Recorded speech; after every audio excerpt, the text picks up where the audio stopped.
Emanuel Swedenborg. Segunda parte. La búsqueda del alma, desde 1735 a 1745. Vida basada básicamente en su biografía, la epopeya de Swedenborg de Cyriell Systed. La inteligencia de Swedenborg no era una pizarra limpia, sino que había en ella cuantos conocimientos exactos era posible adquirir en su tiempo. Comenzamos esta segunda parte con el fallecimiento del padre de Emanuel, Jesper Swedenborg, que murió en 1735 a la edad de 81 años. Este hombre, que había sido muy autoritario en su existencia, no dejó nada al azar, ni siquiera el elogio que se leyó en su entierro, pues lo había escrito él mismo. En 1736, cuando había pasado el tiempo suficiente de la muerte de su padre y la herencia había sido distribuida, Emanuel solicita un permiso de ausencia en su trabajo, la Junta de Minas. En otras ocasiones ya había pedido estos permisos, pero en esta lo pide por 3 o 4 años, ya que quería viajar al extranjero. Con 48 años, con una posición segura y envidiada, se tomaba 3 o 4 años de descanso. ¿Y para qué? Tanto la familia como en el mismo trabajo debieron haber sospechado que había muy poco rastro de metalurgia en sus planes.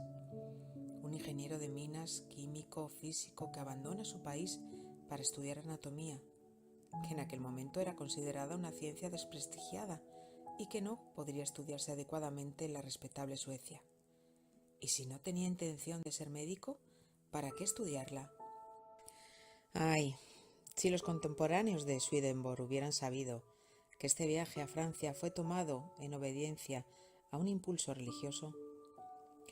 El 10 de julio de 1736 salió de Estocolmo, pasando por Copenhague, Hamburgo, Ámsterdam y Bruselas, llegando a París el 3 de septiembre, donde tenía la intención de estudiar anatomía con Jacob Winslow, el famoso anatomista danés.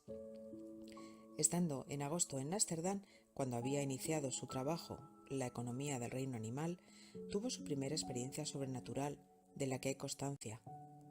Él había entrado en un estado de profunda meditación cuando experimentó un desmayo que duró algún tiempo. Es interesante notar que Swedenborg consideraba sus facultades íntimamente relacionadas con un sistema de respiración. Estando todos rodeados de aire y de éter, decía, como si algunos tuviéramos la facultad de absorber más éter y menos aire, con objeto de llegar a un estado etéreo. Reflexionando, se dio cuenta que este desmayo había servido para aclarar su cerebro y ordenar sus pensamientos.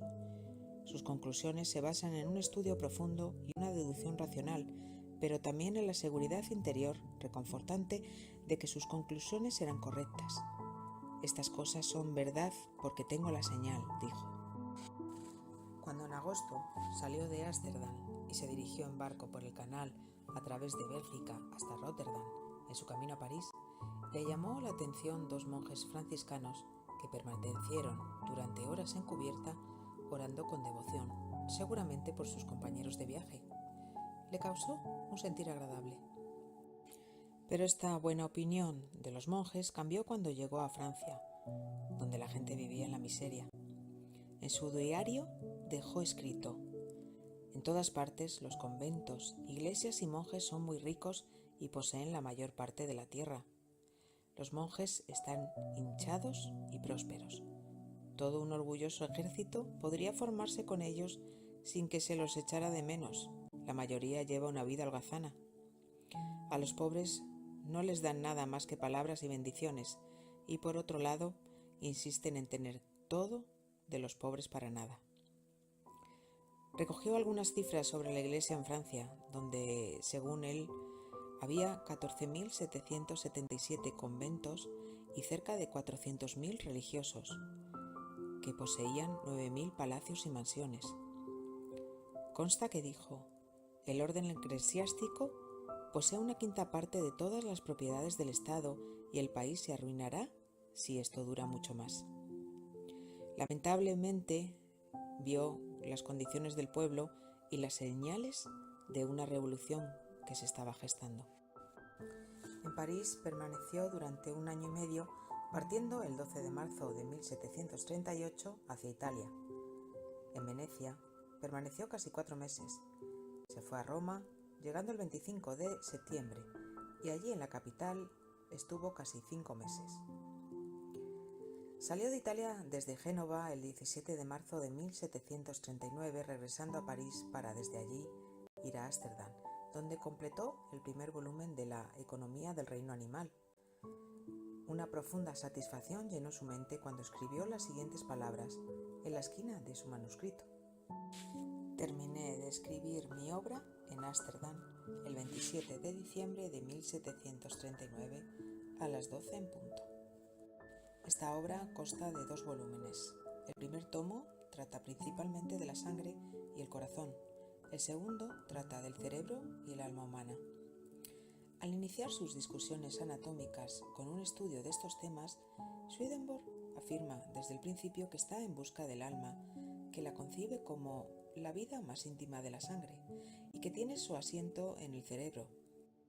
Sobre la sangre dice que se nutre del aire, absorbiendo a través de los pulmones lo que llama sales atmosféricas y otras sustancias transportadas en el seno del aire. Y todo ello 50 años antes del descubrimiento del oxígeno. Como hizo anteriormente, publicó esta obra de forma anónima.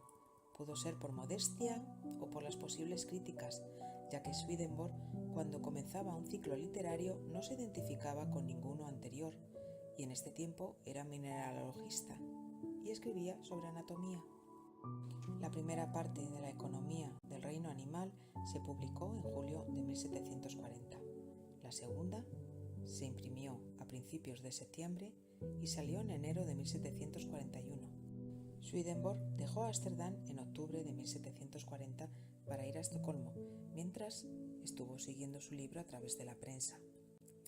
Regresó a su exigente trabajo en la Junta de Minas el 3 de noviembre de 1740 y asistió casi asiduamente durante los siguientes 2 o 3 años, excepto cuando iba a comisiones de investigación para la Junta o en raras ocasiones.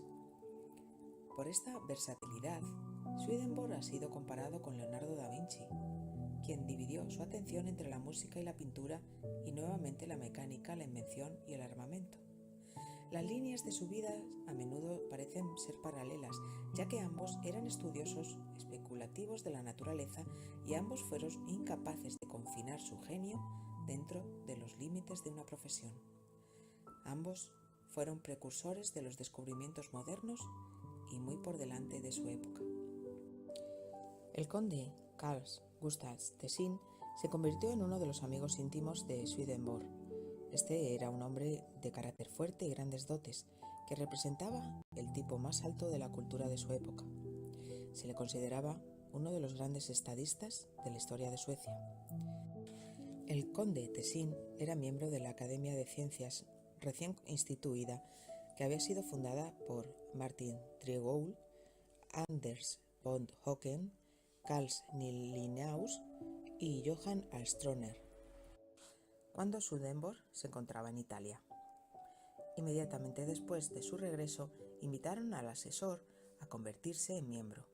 Su nombre fue propuesto el 26 de noviembre de 1740 por el presidente, y el 10 de diciembre Swedenborg fue aceptado por unanimidad como miembro de la Academia y tomando su asiento en enero. Fue recibido por el secretario de la sociedad, el joven talentoso conde Anders von Hocken, quien se convirtió en uno de los mejores amigos de Swedenborg. Este conde, 12 años más tarde, gracias a una rápida promoción, se convirtió en primer ministro de Suecia. Está finalizando el año 1741. La reina Ulrica Eleonora había muerto y, como el rey Federico había sido invalidado, Suecia se encontraba temporalmente sin gobernante. La desafortunada guerra con Rusia, llamada Guerra de los Sombreros, contra la que Swedenborg había advertido tan enérgicamente a sus compatriotas, se había librado en suelo finlandés y terminó con la derrota de Suecia. Su gran ejército de invasión había sido rechazado a principios de la guerra por una fuerza mucho menor de rusos, y el desastre se debió no solo a un mal liderazgo y un equipo deficiente, sino, en gran parte, a la debilidad de la causa sueca y la consiguiente mala moral entre los soldados. El partido de los sombreros, cuyo fervor beligerante había provocado el error fatal, estaba ahora en desgracia, exactamente como había predicho Swedenborg. En junio de 1743, Swedenborg pide otro permiso de ausencia a la Junta de Minas. Su propósito es viajar al extranjero para publicar otro trabajo y necesita consultar libros en bibliotecas extranjeras, así que en julio emprende su quinto viaje al extranjero. Llegó a Habsburgo, donde tuvo el placer de conocer a Su Alteza Real Adolf Friedrich de Holstein y Gottorp, quien el mes anterior había sido elegido sucesor al trono sueco. Viajó de Habsburgo a Bremen a finales de agosto de 1743. Después de su llegada a Ámsterdam, su diario de viaje se rompe abruptamente. Faltan unas 4 hojas, quizás quitadas intencionalmente. La parte restante está dedicada a registrar algunas experiencias psíquicas notables que afectaron profundamente el resto de su vida de Swedenborg.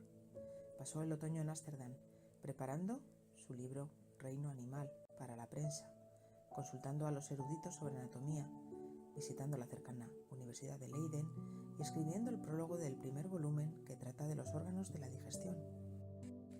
En diciembre llevó el manuscrito a su imprenta de La Haya.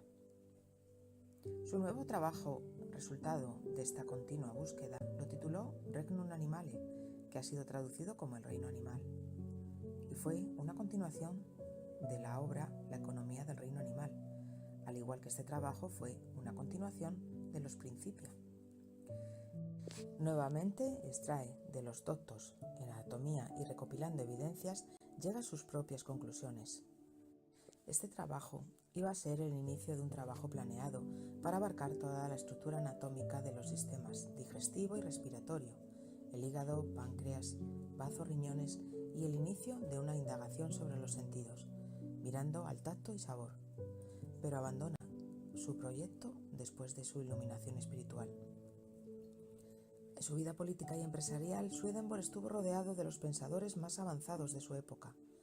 Los conocía íntimamente y sabía bien que muchos, aunque observando piadosamente las formas de su religión, negaban en el corazón lo que profesaban con los labios, porque no podían conciliarlo con la razón.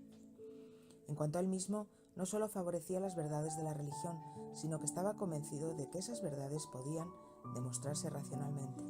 Verdades, por ejemplo, como la existencia e inmortalidad del alma. La búsqueda del alma en su templo, el cuerpo, se convirtió para él en un objetivo que lo perseguiría de continuo. Swedenborg tenía lo que se conoce como su cuaderno de los sueños, una especie de diario encuadernado en pergamino que contiene 69 hojas de anotaciones, casi todas escritas en sueco. Comienza como un itinerario, pero es principalmente el registro de los sueños que tiene durante el año 1744. Al estar estas notas dedicadas a él, obviamente, a menudo se abrevia y son difíciles de descifrar. Hablamos de él porque los sueños representan una lucha en la mente de Swedenborg. Por un lado, toda su dependencia científica y por otro, las sensaciones espirituales que le estaban golpeando su conciencia. Emmanuel reflexionaba sus sueños y les daba un significado distinto. Por ejemplo, sus pensamientos groseros le fueron representados como montones de harapos, sus impurezas como alimañas que debían ser eliminadas.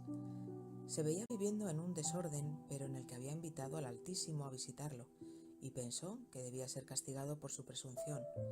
O, por ejemplo, la marcha de soldados frente a su ventana era una señal de que debía protegerse. Los años 1743 y 44 fueron de crisis en la vida de Swedenborg. Esta se produjo mientras trabajaba en su obra El Reino Animal en Holanda, y continuó hasta después de que se publicara su obra Adoración y Amor a Dios. Esta obra la abandonó alrededor de abril del 45, después de haber escrito 2 partes y haber comenzado una tercera. Se había preguntado y vacilado en cuanto a cuál iba a ser su misión, ciencia o filosofía, pero lo que hizo después de abril del 45 fue dedicar su tiempo libre a la reinterpretación de la Biblia. Esta obra cuenta la historia de los primeros capítulos del Génesis, la creación y los primeros días de Adán y Eva. Esta obra marca el antes y el después en su vida, pasando de un científico a la de un vidente. En el libro Historia del Espiritismo de Arthur Conan Doyle, cuenta que desde el día de su primera visión, en 1745, hasta su muerte, 27 años más tarde, en 1772, estuvo en contacto con el otro mundo. Una noche, dice Swedenborg, el mundo de los espíritus, cielo e infierno, se abrió para mí y en él hallé a varias personas conocidas de diferente condición. Desde entonces, el Señor abría diariamente los ojos de mi espíritu para ver, en estado de perfecta vigilia, lo que ocurría en el otro mundo y conversar con plena conciencia con los ángeles y los espíritus. En el libro Swedenborg, científico y místico, nos cuenta otra experiencia que quedó reflejada en su diario de abril del 45. Dice así: Swedenborg, como era su costumbre, le dio a la entrada un título, una visión de día sobre aquellos que se dedican a la mesa y que así se entregan a la carne. Luego sigue: en medio del día, un ángel que estaba conmigo conversó, diciendo que no debía consentir tanto el vientre en la mesa. Mientras estaba conmigo, claramente se me apareció como si fuera un vapor que sudaba de los poros del cuerpo, como un vapor acuoso, extremadamente visible, que caía hacia la tierra donde estaba la alfombra, sobre la cual el vapor que se recogía se transformaba en varios gusanos pequeños. He ahí una acabada descripción del llamado ectoplasma que se encuentra en la base de todo fenómeno físico de las materializaciones. Parece ser que Swedenborg tomó esto como una advertencia de sus guías para que cuidara su alimentación. La primavera de su propia vida había pasado y Swedenborg estaba solo y triste en Londres. Quería elevar las mentes del hombre a la contemplación de Dios, como él había aprendido a través de tanto trabajo, que el fin de todo termina con lo divino y vuelve a lo divino.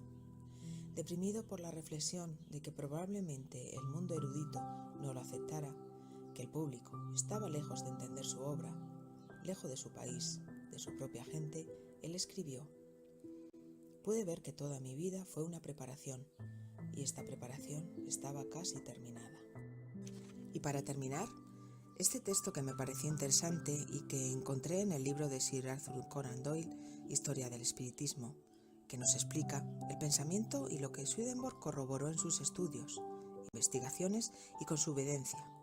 Dice así: encontró que el otro mundo consistía en un número de esferas diferentes que representaban varios grados de luminosidad y felicidad, a cada una de las cuales vamos después de la muerte, según las condiciones espirituales que tenemos en vida. Allí somos juzgados de una manera automática por una especie de ley espiritual que determina el resultado último por el resultado total de nuestra vida. Así que la absolución o el arrepentimiento en el lecho de muerte son de poco provecho. Encontró en aquellas esferas que la escena y las condiciones de este mundo estaban reproducidas con fidelidad, así como la armazón general de la sociedad. Halló casas en las cuales vivían familias, templos en los cuales se adoraba, salones en los que la gente se reunía para fines sociales, palacios en los cuales habitaban soberanos. La muerte no era nada temible gracias a la presencia de seres celestiales que asistían al recién llegado en su nueva existencia. Tales recién llegados pasaban por un periodo inmediato de reposo completo y recobraban, después de pocos días, la conciencia de su nuevo estado. Había ángeles y demonios, pero no eran de orden distinto al nuestro. Todos habían sido seres humanos que vivieron en la tierra con almas sin desarrollar, en el caso de los demonios, o considerablemente desarrolladas en el caso de los ángeles. Al morir no cambiamos en ningún sentido. El hombre nada pierde al fallecer, sino que permanece hombre en todos los aspectos, aunque más perfecto que en estado corpóreo, conservando no solo sus facultades, sino también sus modos de pensar, sus creencias y sus prejuicios. También eran recibidos todos los niños bautizados o sin bautizar. Crecían en el otro mundo y eran adoptados por las mujeres jóvenes hasta que se presentaba la Madre Real y verdadera. No había castigo eterno. Los que estaban en los infiernos podían abrirse camino si desarrollaban el impulso necesario. Los que estaban en los cielos no eran de una manera permanente, sino que trabajaban para llegar a un lugar superior. Existía el matrimonio en forma de unión espiritual, constituyéndose una unidad humana completa con cada hombre y con cada mujer. Habla de la arquitectura, del trabajo de los artesanos, de las flores, de los frutos, de los bordados, del arte, de la música, de la literatura, de la ciencia, de las escuelas, museos, colegios, librerías y de los deportes. Esto puede chocar a las inteligencias convencionales, pero hay que preguntarse por qué toleramos coronas y tronos y en cambio negamos otras cosas menos materiales. Los que abandonan este mundo, viejos, decrépitos, enfermos o deformados, renuevan su juventud y recobran gradualmente su pleno vigor. Los casados continúan juntos si sus sentimientos mutuos siguen siendo inalterables. En caso contrario, el matrimonio queda disuelto. Dos amantes que se adoran no quedan separados por la muerte de uno de ellos, ya que el espíritu del fallecido habita junto al espíritu del superviviente, y cuando ambos vuelven a encontrarse, se reúnen amándose más tiernamente que antes. Estas son algunas muestras de la enorme masa de informes que Dios envió al mundo por medio de Swedenborg, y que después también han sido referidas por la palabra y por la pluma de muchos espiritistas iluminados. Muchas gracias.